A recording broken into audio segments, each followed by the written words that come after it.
Če bi Dina Muzaferovića Cezarja izpustili na prostost, bi to lahko ogrozilo priče in pomenilo zmago za kriminalne združbe, opozarja bosanski preiskovalni novinar Avdo Avdić. Po njegovih besedah Cezarjev vpliv sega daleč prek Balkana, vse tja do Skandinavije in Zahodne Evrope. Domnevno pa naj bi bil vpleten v številne umore in likvidacije.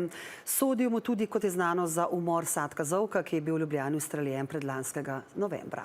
Pa bi lahko enega najbolj odmevnih sodnih primerov pri nas zamajali proceduralni spodrsljaji? Denis Malačić.